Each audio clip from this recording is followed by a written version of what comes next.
yang didirikan oleh 5 putra asli daerah Sumatera Barat. Betul. Harusnya bisa punya banyak kesempatan untuk cari kerjaan di luar gitu ya. Buka bisnis yang memang bisa berdampak buat daerah. Kami bangun tidur, Ya. keluar rumah, itu yang kami lihat sawit, Mbak. Wah, ini potensial loh. Cuman di Pasaman Barat masih dianggap sebagai limbah. Membangun perusahaan tanpa pengalaman bisnis. Ke Australia untuk Iya, ikut startup pernah. Go Global. Saya pengagum Muhammad Hatta, Mbak. Oh, mudah-mudahan ini jadi ilmu baru yang bisa di-share juga ke lebih banyak orang ketika nonton YouTube kita ini ya.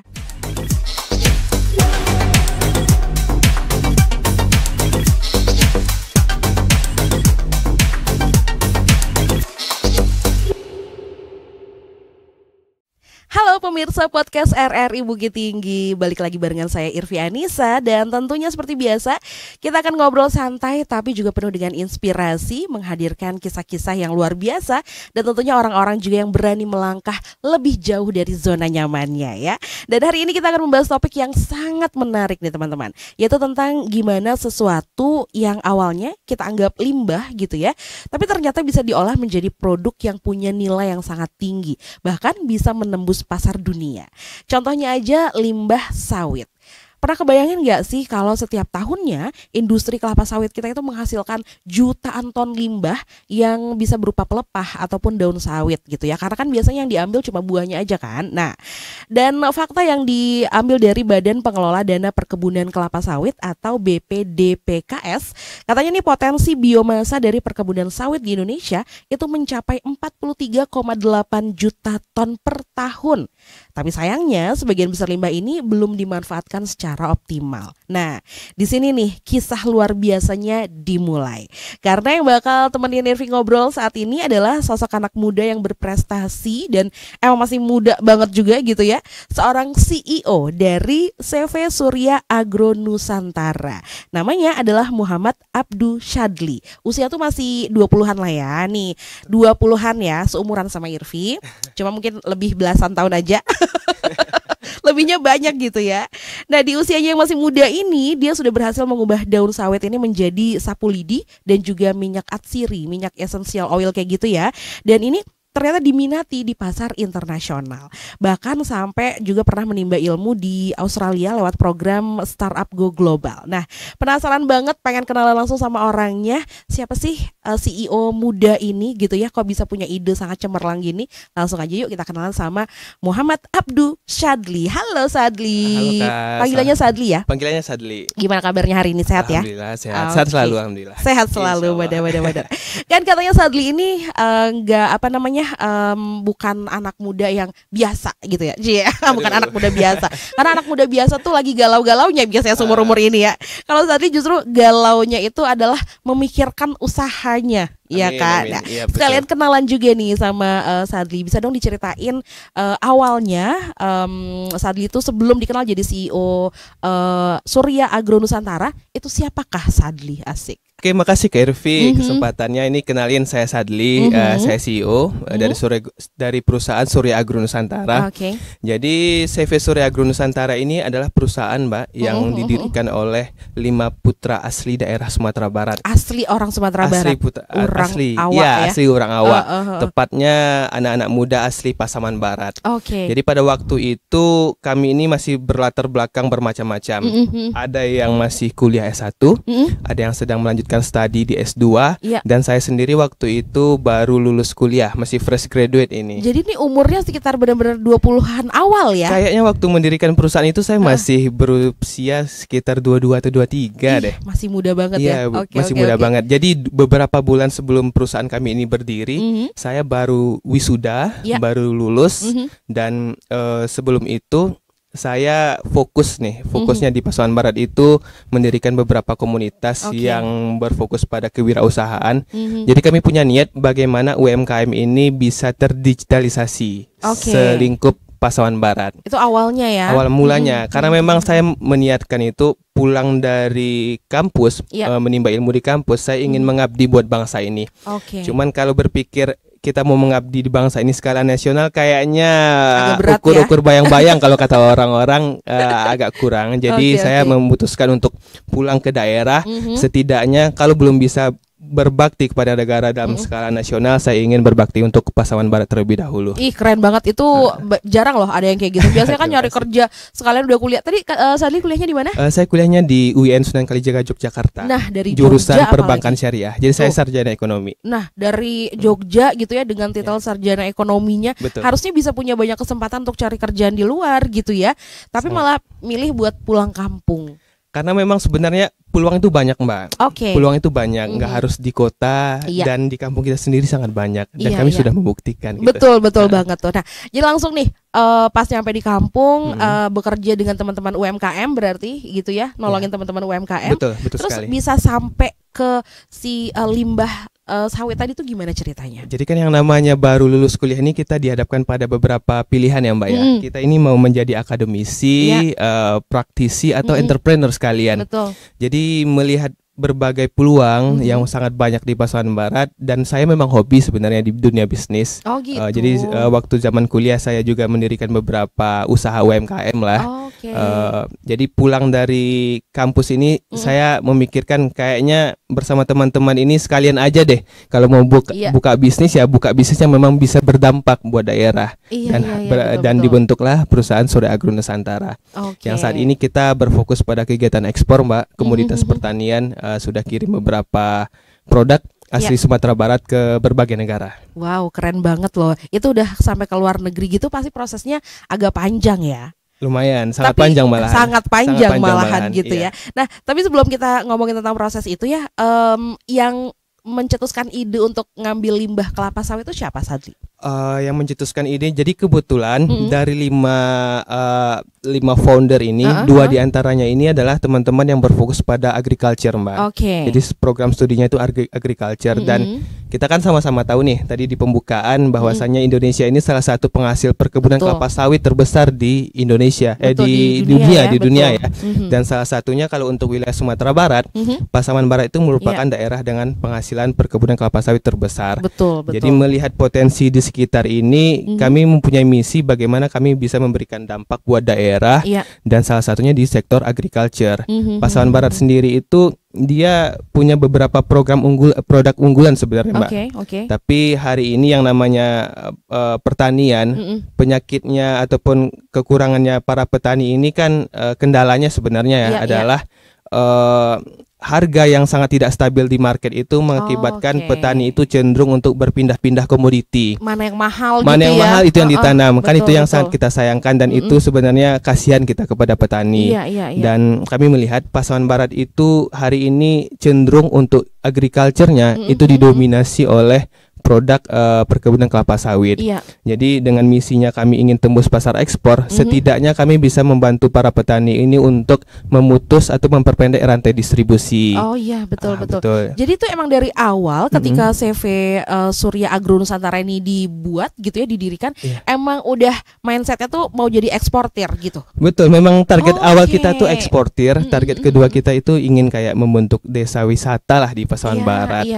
Dan kenapa kami memilih yang berhubungan sama limbah? Ya kami bangun tidur, keluar rumah itu yang kami lihat sawit, Mbak. Betul. Yang kami lihat itu sawit.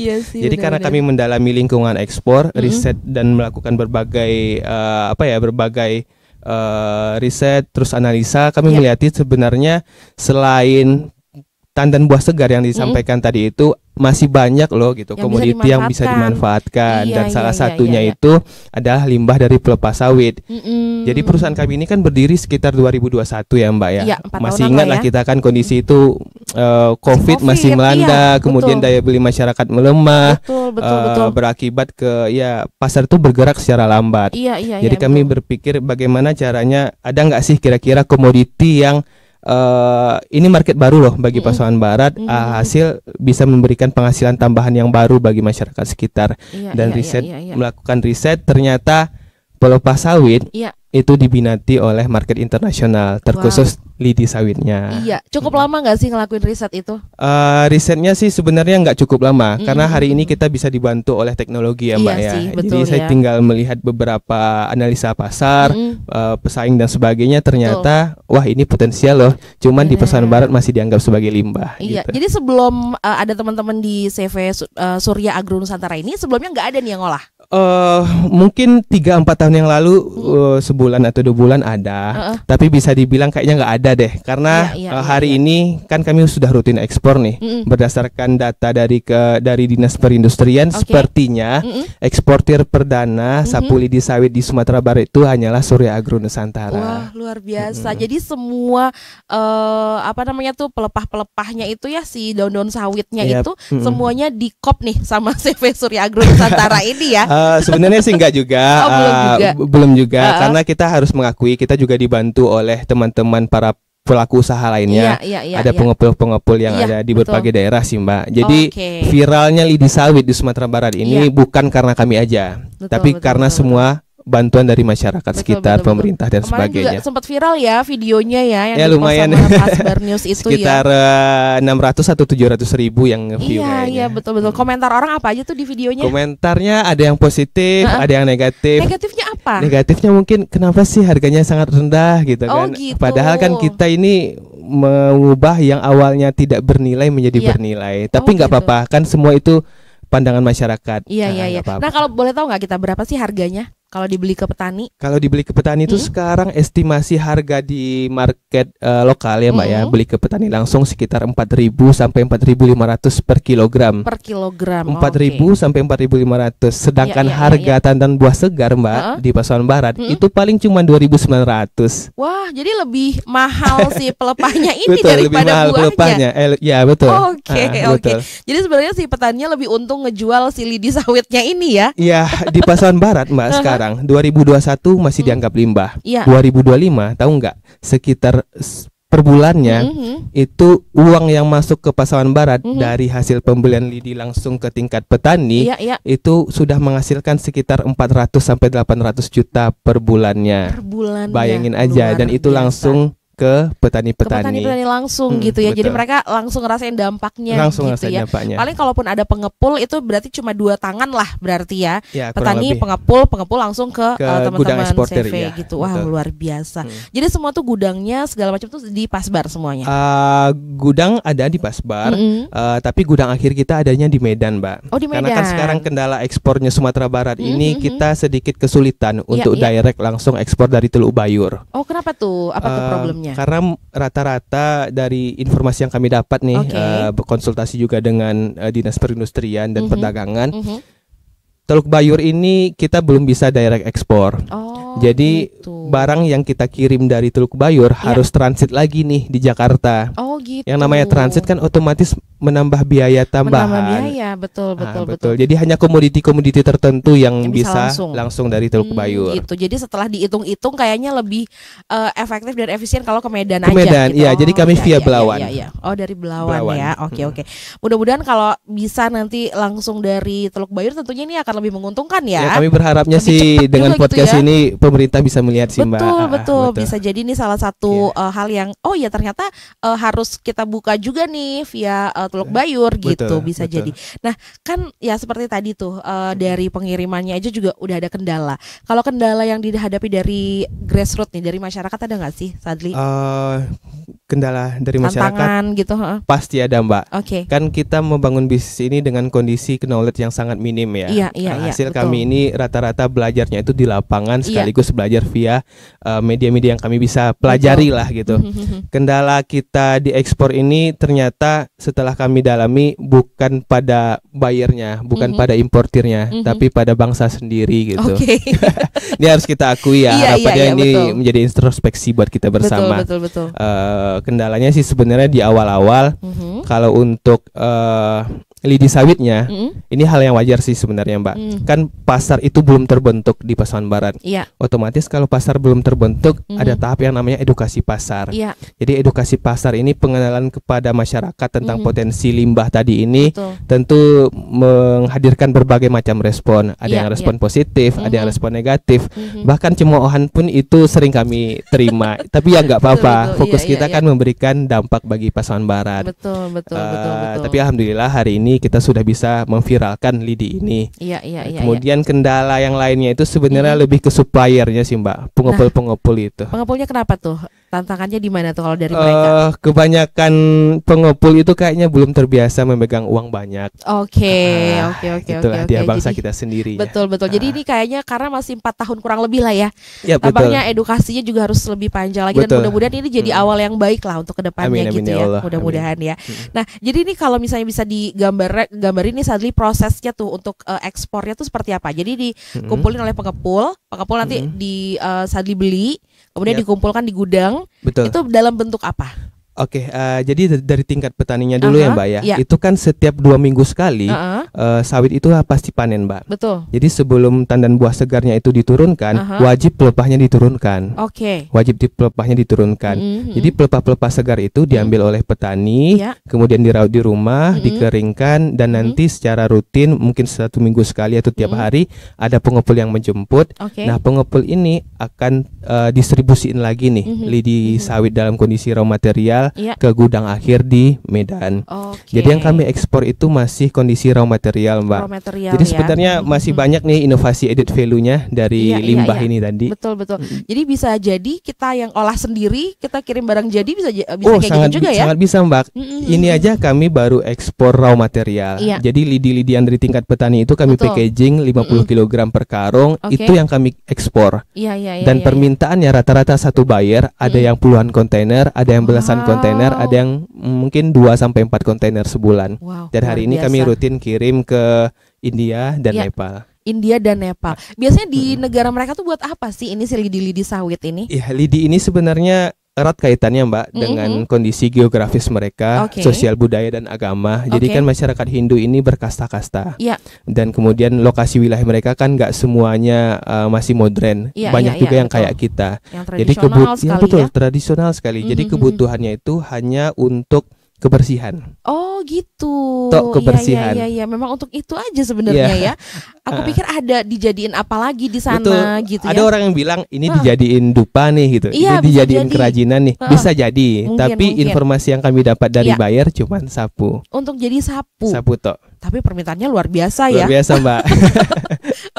Jadi sebenarnya kalau kita olah jadi sebuah barang jadi di sini pun mungkin nggak terlalu sulit karena kan cuma sapu lah istilahnya gitu ya. Tinggal nambah gagang aja. Iya gagang sama plastik udah selesai. Betul siapa tahu nih jadi ide ya kan. Amin, masyarakat Pasaman Barat siapa tahu ada yang mau bergabung gitu ya Sadli ya. Iya, betul. Jadi nilai tambah otomatis nilai jualnya juga lebih tinggi kan. Juga lebih tinggi betul. Benar. Tapi katanya tadi juga ada minyak atsiri, essential oil juga nih. Ini juga salah satu produk yang dipasarkan ke internasional juga. Betul. Iya. Kalau minyak atsiri ini berarti bahannya dari? Bahannya sebenarnya dari tanaman pacauli sebenarnya Mbak. Tanaman nilam sama tanaman serai wangi. Jadi Pasaman Barat itu sebenarnya tanah yang sangat akan kaya Mbak. Kaya lautnya, kaya hasil perkebunannya dan sebagainya. Dan ada salah satu komoditi sebenarnya di zaman-zaman penjajahan dulu itu Pasaman Barat merupakan daerah pertama ditanam tanaman atsiri ini. Hanya saja namanya itu redup dan alhasil orang lupa akan sejarah itu. Tanamannya namanya tanaman nilam. Jadi di daerah saya itu ada namanya Bukit Nilam Mbak. Dulu ditanam Belanda kabarnya itu. Iya, jadi di situ pusat si tanaman nilam ini tanaman gitu ya. Nilam ini. Aku baru dengar loh ada tanaman nilam. Baru dengar kan?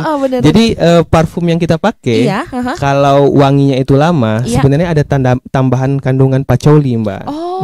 Oh itu bukan nggak jadi bukan yang kemarin itu nggak jadi. Pokoknya ada tambahan kandungan pacauli-nya. Iya. Aku pikir parfum mahal itu dari bahan yang maksudnya tuh nggak ada di Indonesia gitu. Ternyata dari si pacauli itu ya. Dari tanaman nilam. Betul kan.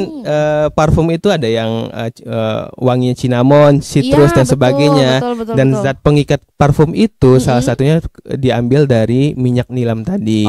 Gitu. Dan minyak nilam itu sebenarnya kalau kita bangkitkan lagi di Sumatera Barat bisa jadi komoditi unggulan. Wah. Bisa jadi komoditi unggulan. Ide lagi nih ya. Beberapa bulan yang lalu Mbak, bayangin aja itu 1 liter lidinya, 1 liter minyak nilamnya itu sekitar 2 jutaan. 2 juta? Iya 2 jutaan. Tapi tentu untuk menghasilkan itu membutuhkan tanaman yang banyak banget ya Sadli ya. Iya banyak banget pasti. Ya. Tapi kenaikan harganya itu sangat tinggi, tren naiknya sangat tinggi. Dulu cuma 500 ribuan, sekarang 2 juta. 2 juta seiring dengan permintaan juga mungkin. Permintaan gitu dan penawaran pastinya. Iya, betul. Dan itu berarti di Pasbar sendiri ada memang perkebunan nilamnya atau serai wanginya? Ada di daerah-daerah dataran tinggi lah, Mbak. Oke. Oh, tuh cocoknya di dataran tinggi. Betul. Di dataran ketinggian adalah ketinggian tertentu. Gitu. Dan Pasaman Barat itu lengkap. Kami punya laut, kami punya pegunungan, kami punya dataran rendah, kami punya semuanya. Cuman ya harapannya banyak nih anak-anak muda nanti yang pulang ke rumah kita kembangin bersama-sama. Itu dia, betul, banyak penerus-penerusnya Sadli gitu ya, karena kan udah ngelihat nih ada Bang Sadlinya gitu ya yang sukses, bisa kok dari kampung halaman juga punya karya, juga punya istilahnya punya kehidupan gitu ya. Sadlia kan dulu takutnya tuh anak-anak muda tuh kalau ke kampung mau ngapain, mau nyari uang di mana kalau di kampung, segitu-segitu aja nanti gitu kan. Ternyata Sadli membuktikan bahwa tuh ternyata bisa gitu. Nah, si minyak esensial oil ini juga diekspor.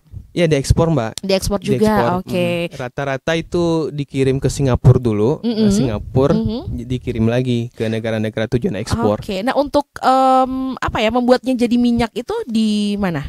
Membuatnya jadi minyak itu dilakukan destilasi, Mbak, penyulingan. Jadi tanaman-tanaman yang sudah dipanen itu dicincang terlebih dahulu, nanti dimasukkan ke alat penyulingan, diekstrak lah, dimasak beberapa jam, kemudian akan terpisah antara air dan minyaknya. Oke. Itu gitu. Juga dilakukan oleh CV ini. Lebih tepatnya kami sebenarnya membuat model bisnisnya ini berjejaring, Mbak. Jadi kita kolaborasi antara petani dengan kami sebagai pihak yang akan mencarikan market di internasional. Oh gitu, jadi terimanya udah berbentuk minyak udah gitu ya? Berbentuk minyak dengan petani-petani yang sudah kami data kualitasnya, kuantitasnya sesuai dengan kriteria yang kami butuhkan. Nah itu dia, kalau kita mau ekspor baik itu si lidi sawit tadi ataupun minyak kan harus ada quality controlnya juga ya. Dan biasanya ini sangat ketat kan untuk standar kita bisa ekspor. Nah itu seperti apa tuh? Semua balik ke permintaan dan penawaran. Jadi kan yang namanya kita mengirimkan barang keluar ke wilayah kepabeanan, masuk ke negara tujuan ekspor, itu ada beberapa persyaratan yang harus kita penuhi. Mulai dari persyaratan dalam negeri, melaporkan ke pemerintah bahwasanya kita ingin mengirimkan barang, dan juga kita harus mempersiapkan persyaratan agar barang yang tadi kita keluarkan dari Indonesia diterima oleh negara tujuan ekspor. Jadi kualitas tadi itu rata-rata kita bisa cek di website-website tertentu. Kemudian paling sederhananya kita bisa tanya ke si importirnya. Yang jelas kalau ekspor ini Kak, komoditinya itu setiap komoditi punya kode masing-masing. Oh gitu. Karena kan kita ada perbedaan bahasa nih. Iya, betul. Ada perbedaan bahasa, ada perbedaan istilah. Lidi sama kita mungkin broomstick sama mereka kan. Betul. Minyak sama kita mungkin oil sama mereka, terus apalagi sama mereka. Jadi di market internasional itu untuk menjelaskan suatu barang, kita memakai kode namanya. Ada kode HS code. Kode yang diakui oleh dunia internasional sebagai ini barang A, ini barang B. Betul. Gitu. Jadi namanya itu adalah kode berarti kalau di sana jadinya. Iya, jadi menyamakan bahasanya gitu betul. ya. Oke. Nah, dari mana Sadli tahu kalau bisa mengekspor ini ke negara-negara tertentu tuh risetnya seperti apa? Kita lakukan market intelligence ya, Mbak ya. Market intelligence ini sangat dalam, mulai dari melihat analisa potensi produknya, analisa pasarnya, analisa peluangnya. Sampai semua hal yang berhubungan dengan market lah pokoknya. Jadi setelah kami melakukan riset yang sangat dalam, ternyata kami dapati barang-barang komoditi yang ingin kami ekspor ini marketnya negara A, negara B, negara C. Nah, setelah kami tahu negara tujuan ekspor ini, yang namanya kita ingin menjualkan barang ke orang, kita kan harus tahu orangnya dulu. Iya, betul. Betul ya. Nah, jadi kami melihat nih kecenderungan pasar kalau marketnya itu India contohnya, itu mereka dominan di mana, cara komunikasinya kayak gimana. Kami sampai segitunya loh, Mbak, melakukan riset. Pasti. Dan ternyata setelah riset yang sangat dalam, hasilnya sangat sederhana. Mencari market untuk sapu lidi ini nggak perlu ribet-ribet, nggak perlu ikut pameran, nggak perlu spam email dan sebagainya, nggak perlu buat website juga. Cuman butuh untuk promosi di Facebook. Bagi Gen Z kan sekarang kita Facebook itu ketinggalan ya. Aduh, emak-emak Facebook. Tapi bagi kami itu sumber penghasilan loh gitu. Ternyata dari Facebook. Iya, dari Facebook. Betul, dari Facebook. Luar biasa ya. Baliknya ke Facebook lagi gitu ya. Iya. Oke. Nah, Sadli sendiri pernah mengunjungi negara-negara tujuan ekspor produk Alhamdulillah belum. Produknya udah sampai kemana-mana gitu ya. Orangnya di Pasbar aja ya. Tapi bayarnya sudah datang ke kita. Bayarnya udah datang. Oh, udah pernah datang. Kita sudah pernah ketemu langsung sama buyer dari India, sama buyer dari Nepal. Jadi buyer dari Nepal itu setelah melakukan trial order pertama 1 kontainer, dia langsung ke sini Mbak, langsung ke Indonesia. Pengen saya ajak ke Mentawai tapi dia nggak ada waktu. Buru-buru ya. Jadi dia datang ke sini tujuannya buat apa? Tujuannya buat ketemu kita. Buat ketemu langsung. Buat ketemu kita untuk verifikasi langsung. Gudangnya ini kayak gimana, barangnya kayak gimana. Betul. Dan setelah itu kita langsung deal-dealan kontrak selama 1 tahun. Wah, luar biasa. Untuk market Nepal. Wih, keren banget ya. Ini anak-anak muda loh yang punya ide, yang punya inovasi gitu ya. Ternyata memang butuh banget ya kita anak-anak muda yang kreatif nih untuk memajukan Indonesia. Ini baru dari 2 komoditi lah istilahnya kalau dari pertanian. Sedangkan pertanian tuh banyak banget cakupannya kan. Banyak banget. Banyak yang bisa digali lagi gitu istilahnya ya. Oke. Tapi boleh gak aku tanya? Untungannya berapa sih? Malu. Untungannya berapa tuh Sadli? Kalau ngomongin keuntungan sih Mbak ya, jawabannya berapa? Kira-kira aja, range-nya aja. Kalau saya bisa jawabnya, alhamdulillah cukup buat makan. Iya, buat makan siapa dulu berapa orang dulu. Beda loh buat makan sendiri sama buat makan satu pasbar kan beda. Iya kan. Lidi ini cenderung itu bisnis yang profitnya diambil dari quantity. Karena dia kan limbah tadi. Betul. Cuman kalau untuk profit estimasi estimasi per kontainer itu bisa start dari 7 juta sampai 20 jutaan. Sampai 20 jutaan per kontainer. Sekali ngirim berapa kontainer? Nih kita hitungin nih pendapatannya Sadli ya. Aduh, malah dikulik ya. Berapa kontainer tuh sekali ngirim? Bulan kemarin kami kirim 6 kontainer, berarti hitung aja sendiri ya kan. Sekian lah gitu ya. Tapi lebih tepatnya jawabannya cukup untuk makan. Betul banget. Cukup untuk hidup, cukup untuk kalau mau apa pas ada gitu ya. Mau ini pas banget ada gitu. Mau ngopi ada, mau belajar ada gitu. Betul. Makanya ini jadi satu ide juga untuk teman-teman anak-anak muda juga di luar sana yang aku yakin banyak orang yang pengen Sadli tapi nggak tahu kan jalannya tuh gimana. Nah, mudah-mudahan ini bisa sedikit memberikan gambaran. Amin ya Allah. Amin. Ya. Oke deh. Nah, kalau misalnya kita mau menjual barang nih ke luar negeri, kan kita seperti Sadli bilang banyak banget nih risetnya gitu ya. Kalau kita punya kayak kontak langsung, link langsung tuh bisa langsung nggak sih? Itu lebih tepatnya mempercepat proses negosiasi Mbak. Negosiasinya aja gitu ya. Negosiasinya aja. Tapi kalau untuk mengekspor barang itu persyaratan persyaratan minimal gitu ya. Persyaratan minimal itu kita harus punya bidang usaha yang ada NPWP dan ada NIB. Mungkin bisa berbentuk CV, legalitas perusahaan lah tepatnya. Bisa berbentuk CV, PT perorangan sekarang ada Mbak. Betul. Kemudian ada bisa berbentuk koperasi. Gitu. Jadi ada badan usahanya dulu ada badan usahanya dulu. Biar memang pasti legalitasnya ya. Terus juga katanya pernah ke Australia untuk ikut startup Go Global. Alhamdulillah. Coba cerita dikit apa tuh? Acara apakah itu? Jadi Startup Go Global ini acara pertama kayaknya Mbak, yang diadakan oleh Kementerian UMKM. Tepatnya pada 2024 kan masih Kemenkop UKM ya. Koperasi sama UMKM ini bergabung. Betul. Jadi itu kegiatan pertama untuk startup pilihan se-Indonesia masuk dan belajar ke internasional. Jadi di Kementerian UMKM itu ada proses inkubasi Mbak. Inkubasi dari regional, nasional dan internasional. Jadi kami alhamdulillah karena kami ini kan membangun perusahaan tanpa pengalaman bisnis. Jadi kami disambungkanlah oleh pemerintah daerah. Saya masih ingat itu Bapak yang menyambungkan saya, Pak Sukarni dan Pak Af. Terima kasih Pak Af. Halo Pak. Pak Sukarni terima kasih. Jadi kami disambungkan oleh pemerintah daerah untuk ikut pelatihan dari BPDPKS waktu itu. BPDPKS ini punya pelatihan tentang sawit, inkubasi sawit. Pelaksananya itu UNAN yang melaksanakan. Pesertanya itu koperasi-koperasi yang ada di Pesawaran Barat dan nyempil kami yang anak muda ini. Jadi dari situ kami ketemu sama Universitas Andalas. Jadi Universitas Andalas pun bersama Pak Maki, Pak Maki yang sampai hari ini membimbing kita. Beliau adalah direktur dari Direktorat Kerjasama Hilirisasi Riset Universitas Andalas. Itu di tingkat rektorat kayaknya, Mbak. Jadi beliaulah yang menyambungkan kami ke berbagai pelatihan yang ada di Indonesia. Salah satunya pelatihan dari Kementerian UMKM.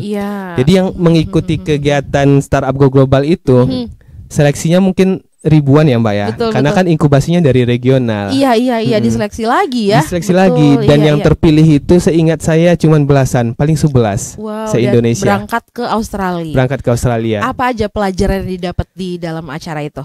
Pelajaran yang masih melekat di pikiran saya hari ini, perbedaan implementasi bisnis di Australia dengan Indonesia itu, kita berbisnis itu masih mulai dulu aja gitu. Iya betul. Yang penting mulai. Iya itu kan semua tips dari orang-orang sukses gitu, mulai aja dulu gitu loh. Iya. Ternyata memang yang mulai, ya memang itu semua mulai aja dulu gitu kan, mulai aja dulu. Tapi kita jangan sampai lupa ada belakang-belakangnya gitu. Jadi yang membedakan kita dengan Australia itu, mereka menjalankan bisnis itu sudah berbasis riset dan development. R&D Mbak. Sedangkan kita kayak gini. Kita mulai aja dulu. Mulai aja dulu. Di mana menemukan kesulitan di situ kita selesaikan. Gitu kan. Untung masih bisa diselesaikan. Untung bisa diselesaikan. Kalau masuk jurang gimana? Iya. Benar juga ya. Ternyata si mulai aja dulu ini juga ada istilahnya, ada fondasinya dulu lah. Ada fondasinya, betul. Research and development. Jadi apapun yang mereka lakukan semuanya berbasis riset. Bayangin aja Mbak, kami mengikuti pelatihan langsung di QUT, Queensland University of Technology.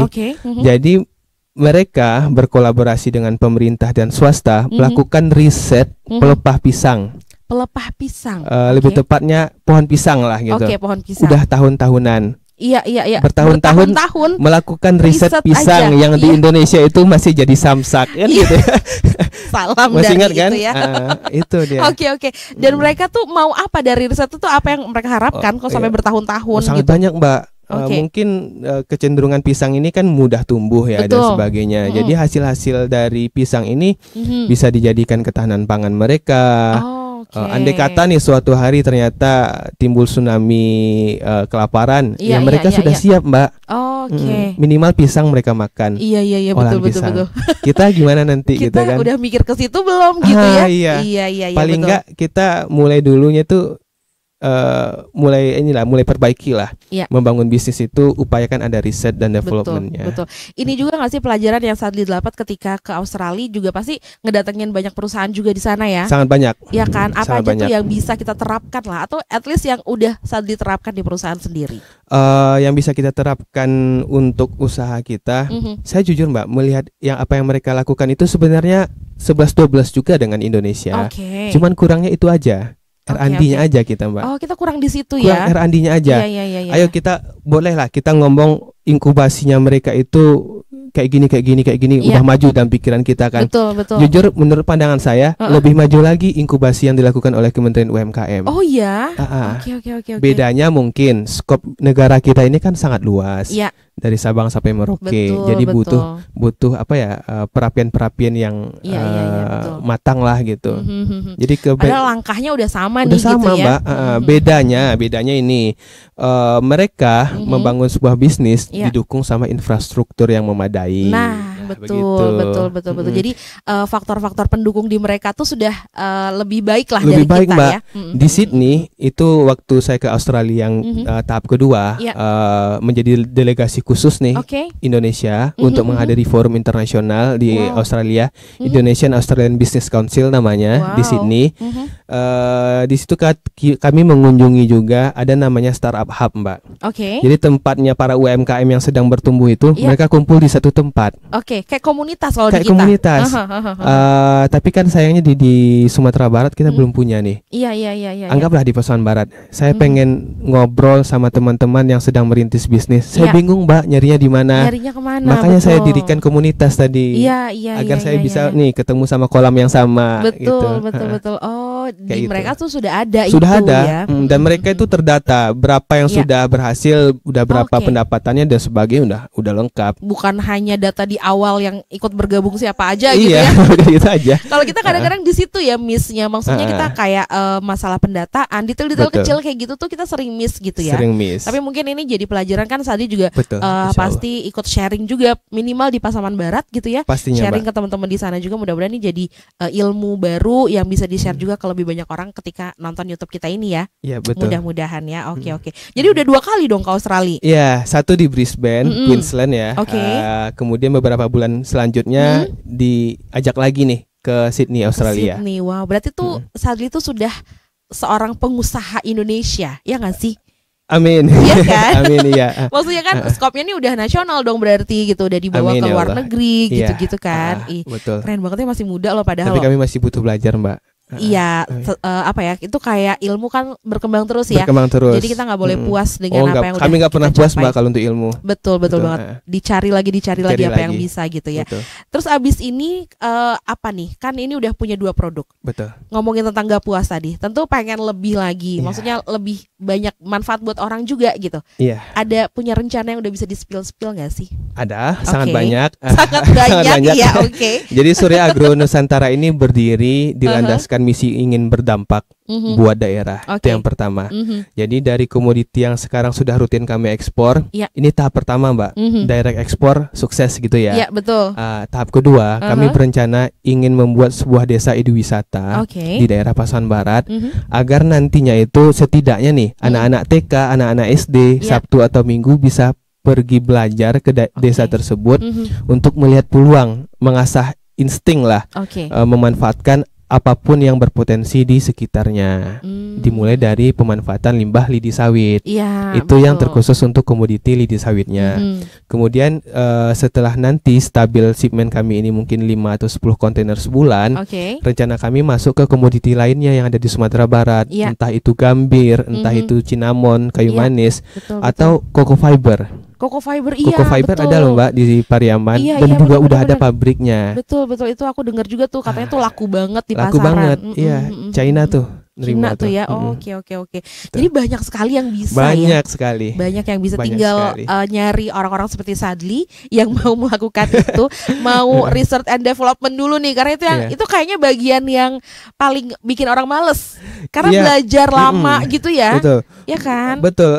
Yang kita lihat itu data, betul. kemudian input ke otak ini kan kadang orang ini, Mbak, belajar sejam udah ngantuk, capek. Bener. Dari data ini apa yang bisa kita simpulkan, apa yang bisa kita ambil gitu ya. Iya sih, benar-benar. Jadi ini mungkin jadi salah satu pengalaman menarik Sadli nggak sih selama menekuni bisnis ini? Atau ada pengalaman menarik, unik, lucu, yang heboh lainnya nggak? Kalau pengalaman menarik, jujur waktu kegiatan di Australia ya, Mbak, ya. Pesertanya itu berbagai macam orang, dari se-Indonesia lah. Betul. Di Sumatera itu ada 2, satu dari Sumatera Barat, satu dari Medan, dan sisanya itu dari Jawa semua.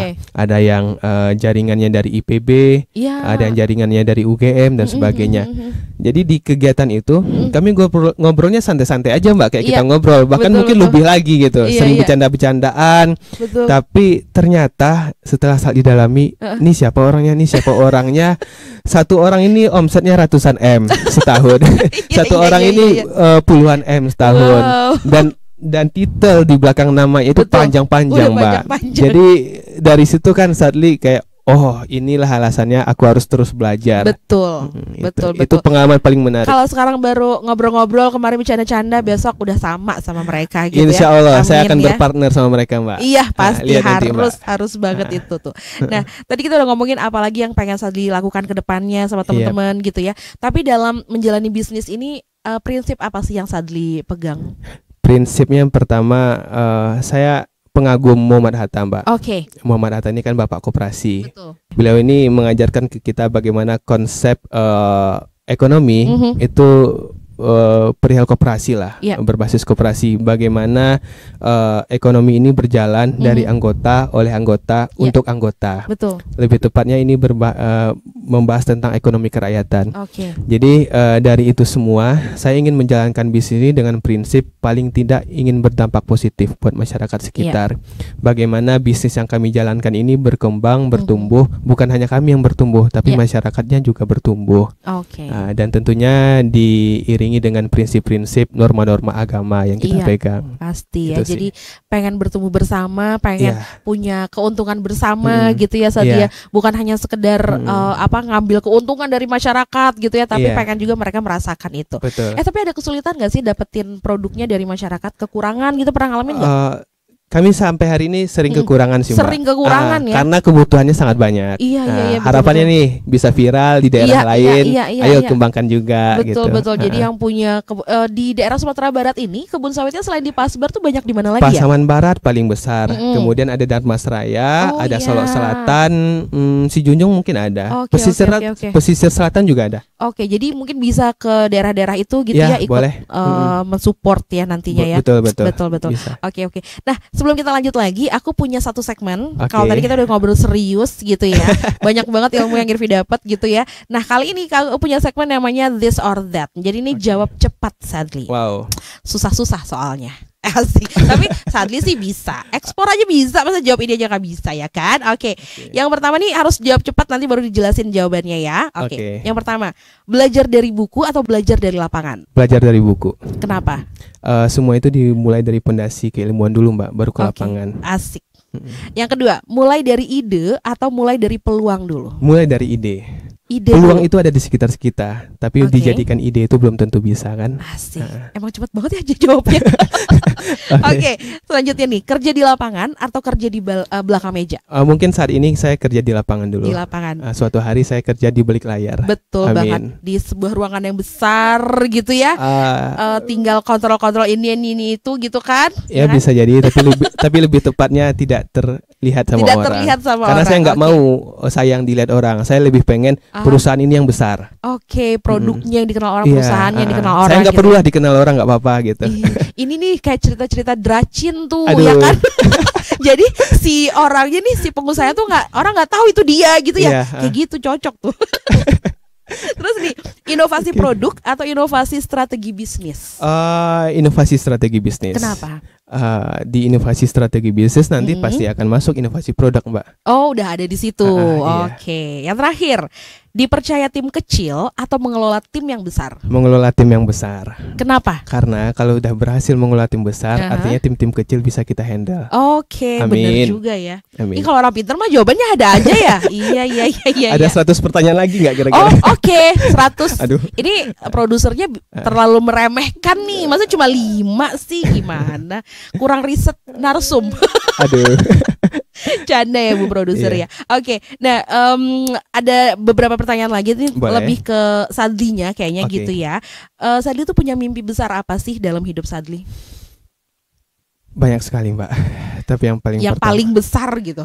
Saya pengen buat perusahaan yang nantinya itu bisa menampung ratusan atau ribuan tenaga kerja. Oke, luar biasa. Emang pengusaha banget Sadli itu ya. Betul. Oke, terus ada nggak pesan buat anak-anak muda Indonesia juga nih, yang Sadli juga masih muda kan? Iya. Tapi buat mereka yang ada perasaan takut buat memulai, yang bingung memulai dari mana. Nah, dari pelakunya sendiri nih, apa nih pesan Sadli buat teman-teman kita? Pertama, takut itu cuma di pikiran, Mbak. Takut itu cuma di pikiran karena barangkali belum dijalankan. Minder dan sebagainya itu cuma ada di pikiran.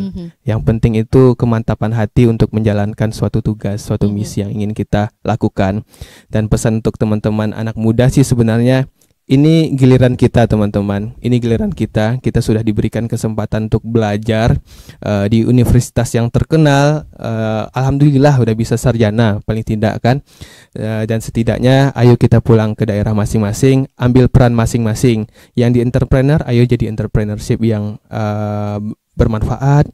Kemudian yang fokusnya di pendidikan, ayo jadi guru yang hebat, ayo didik anak-anak generasi selanjutnya. Yang di ranah politik, ayo masuk ranah politik, tapi dengan prinsip menghilangkan prinsip-prinsip kotor yang selama ini mungkin ada di lingkungan sekitar. Jadi ayo kita pulang ke daerah, ambil peran masing-masing. Oke deh. Dan satu lagi terakhir boleh ya? Terakhir banget nih. Boleh, ini pesanan netizen soalnya. Kalau nggak aku tanya nanti aku di komen-komen negatif sama netizen kan. Sadli jomblo. langsung loh. Nah, tadi jawab cepet banget. Yang ini lama banget, berarti nggak jomblo ya? Iya, nggak jomblo. Doain ya, Mbak ya. Amin. Jangan lupa kirimin undangannya ke siap, RRI ya. RRI ya, tapi wajib datang ya. Insya Allah kita datang. Oke. Seru banget hari ini, kita udah ngobrol banyak sama Sadli, dan tentunya ini jadi awal juga ya untuk teman-teman yang pengen punya, bukan hanya pengen punya tapi punya ide, cuma nggak tahu jalan untuk melakukannya tuh gimana. Nah, Sadli tuh sudah menjelaskan panjang lebar tadi sama kita. Mudah-mudahan ini bisa jadi ilmu baru buat kita semua tentunya. Amin, ya. Amin. Seperti limbah sawit yang bisa jadi sebuah produk bernilai ekonomi yang bahkan bisa menembus pasar internasional. Dulu siapa yang kepikiran gitu kan? Nah, ini adalah bukti kalau kreativitas, kerja keras, dan kemauan belajar itu mampu mengubah keterbatasan menjadi peluang yang tanpa batas. Dan aku punya satu kutipan dari Steve Jobs, katanya gini, innovation distinguishes between a leader and a follower, yang artinya ada di bawah ini. Ya, agak kerja editor kita ya. Nah, dari hari ini kita belajar nih teman-teman ya, menjadi inovator itu bukan soal di mana kita mulainya, tapi bagaimana kita memanfaatkan apa yang kita punya untuk membawa perubahan. Ya, Sadli ya. Nah, jadi terima kasih banyak untuk Sadli yang hari ini sudah berbagi cerita inspiratif. Mudah-mudahan kedepannya makin sukses. Amin ya Allah, sukses ya kan? Bareng-bareng. Bareng-bareng, betul sekali ya. Dan mudah-mudahan kisahnya Sadli ini bisa jadi motivasi dan semangat untuk kita semua juga. Amin, khususnya ya untuk generasi muda nih yang paling penting nih untuk menggapai Indonesia emas. Ya, kita masih berharap besar untuk Indonesia emas ya, itu. Gak usah nunggu 2045. Gak usah nunggu 2045, besok aja langsung. Besok langsung. Kelamaan. Betul banget. Dan sekarang waktunya aku pamit undur diri dulu, dan kita bakal ketemu lagi di episode lainnya di podcast RRI Bukit Tinggi. Jangan sampai ketinggalan, caranya gimana? Nyalain loncengnya gitu ya. Terus juga subscribe dan like video kita. Boleh komen juga yang bagus-bagus ya di bawah ini. Yang komen-komen yang yang membangun juga boleh. Pokoknya silahkan komen sebanyak-banyaknya aja. Oke deh, kalau gitu aku pamit undur diri dulu. Sampai ketemu lagi. Dadah.